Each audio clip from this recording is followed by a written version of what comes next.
Hi friends, through this video I planned to give the Milton's Paradise Lost.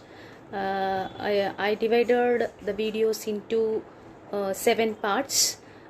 First one is author introduction, second one is characters in Paradise Lost, the main characters and the full character list.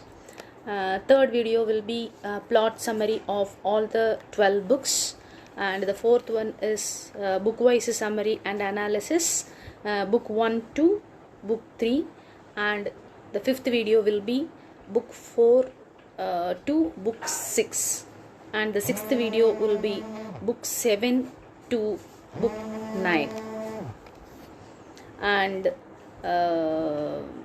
book 10 to book 12. So I divided the work into 7 videos, and kindly watch it and subscribe my channel and put the likes and share it. Thank you.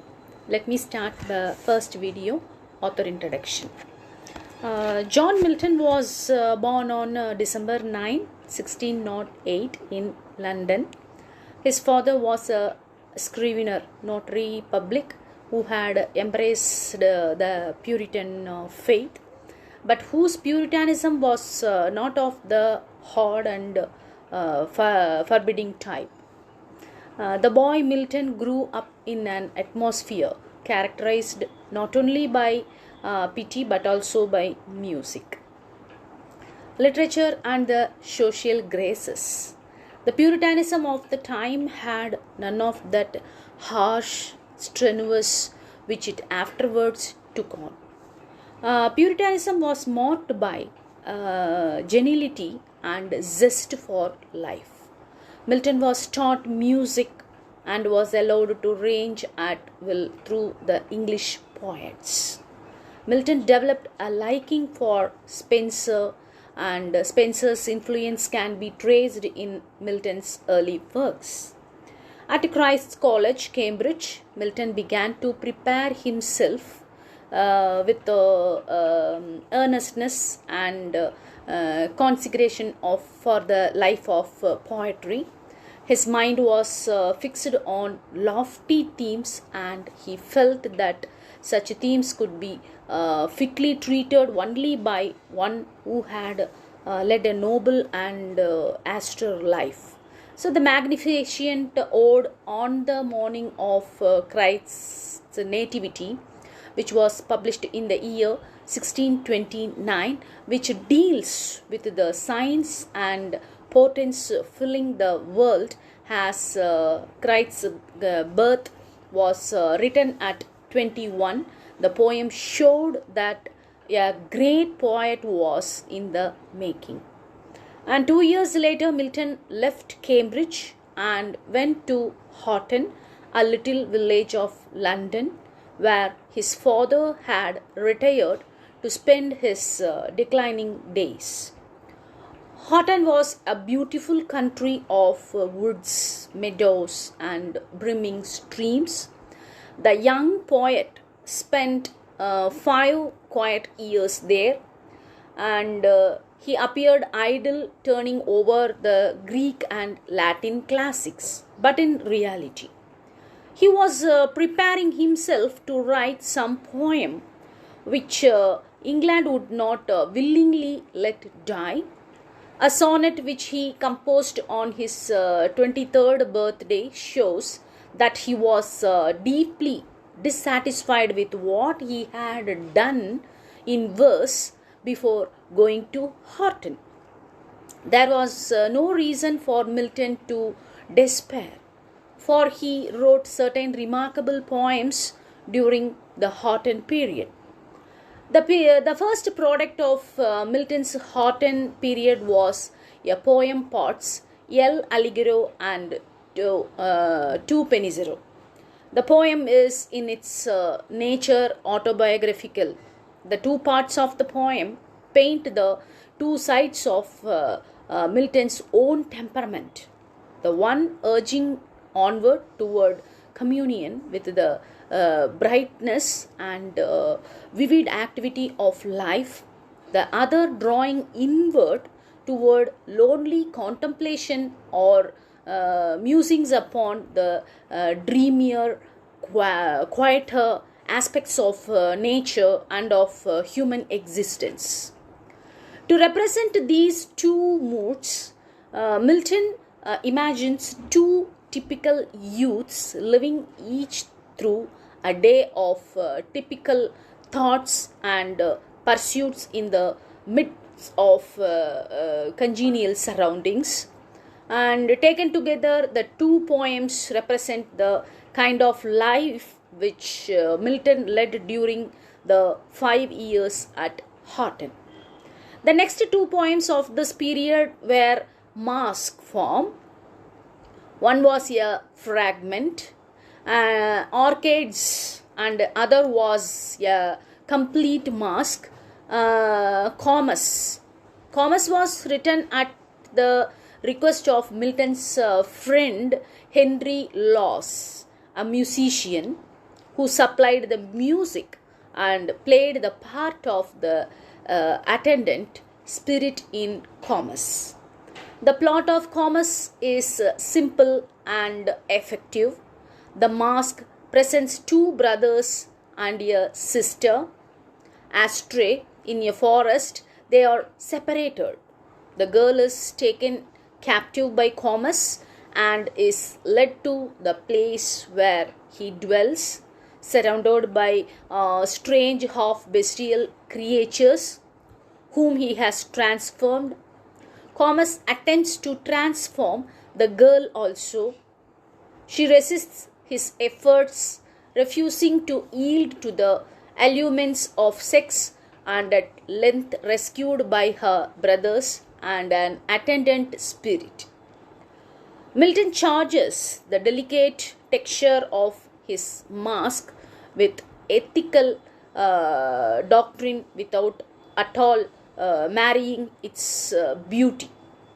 During the Horton period, two forces were drifting toward open conflict, the Renaissance and the Reformation.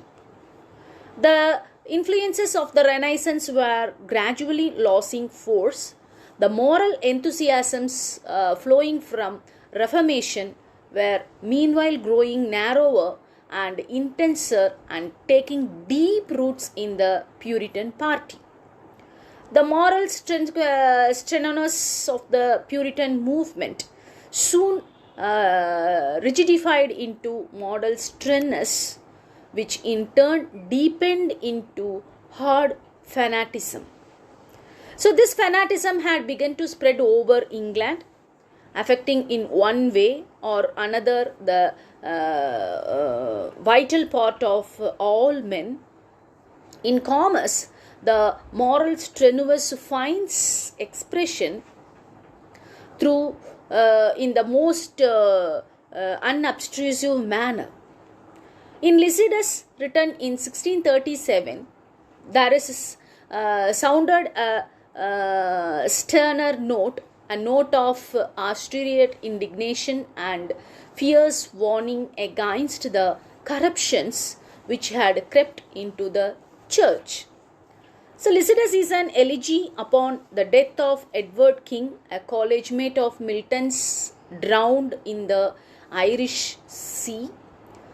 King had been a poet, and it was a fixed convention among the poets of the pastoral school to represent themselves and their art under the guise of the shepherd life. Milton, following the pastoral convention, represents himself and his dead companion as shepherds driving their flocks. Besides being a poet, King had also been preparing for ministry. He was therefore not only a shepherd under Apollo, but a shepherd under Christ, a keeper of the souls of men, which are the flocks of the Good Shepherd. This second symbolicism Milton boldly identifies with the first, for to him and the poet and the preacher were one in spiritual aim.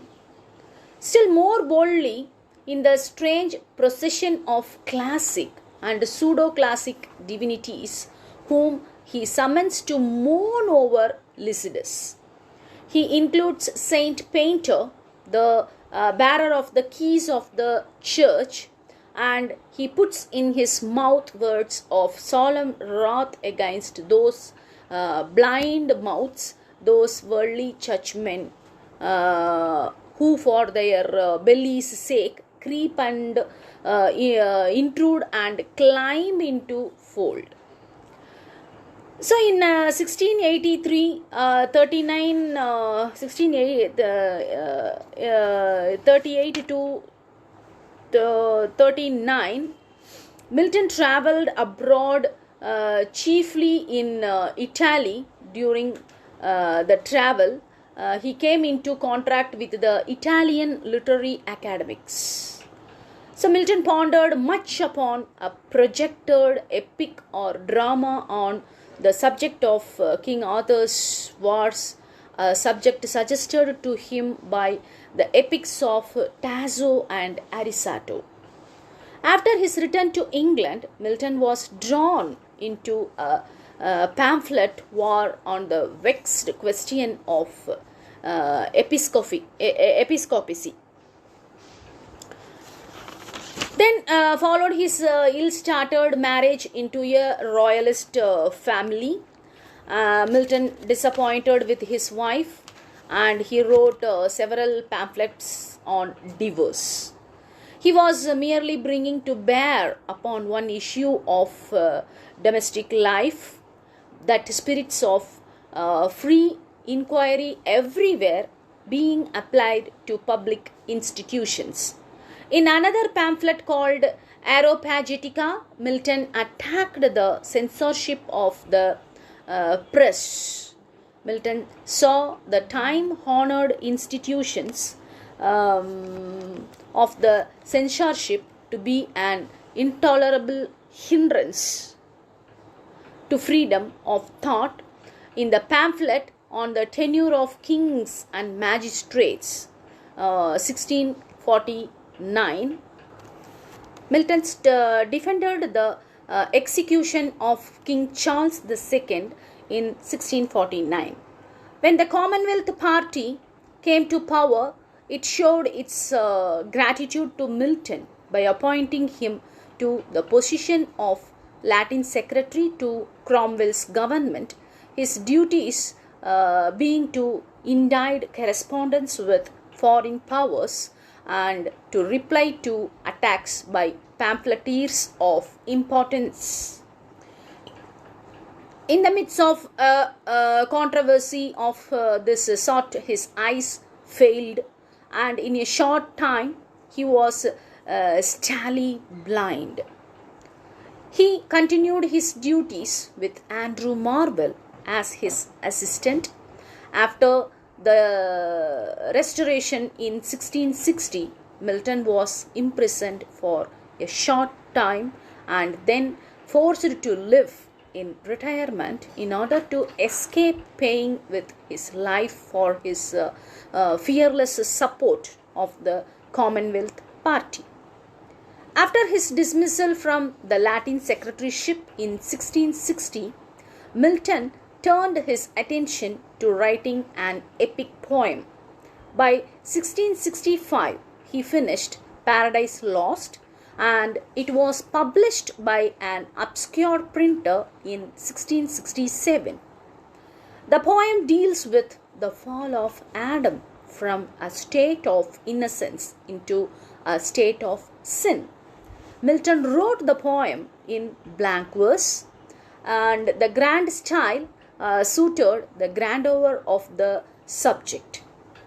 4 years after the publication of Paradise Lost, Milton published a volume of verse consisting of Paradise Regained, a supplement to Paradise Lost, and of Samson Agonistes, a drama in the Greek manner.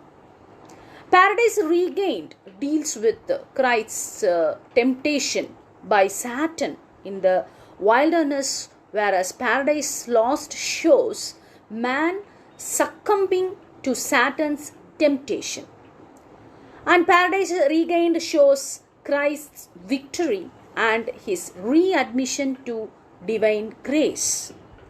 The epic vein streams exhausted in Paradise Regained, even though there are occasional bursts of magnificence.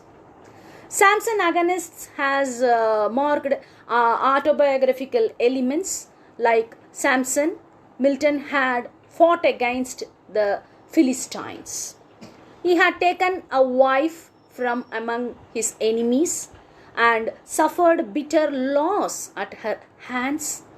He sat now blind and dishonored amid the triumph of cavaliers as Samson among the festive Philistines. As he wrote, his own personal bitterness found veiled expression, and the grand choruses with their dark and smothered music pulsate with personal feeling.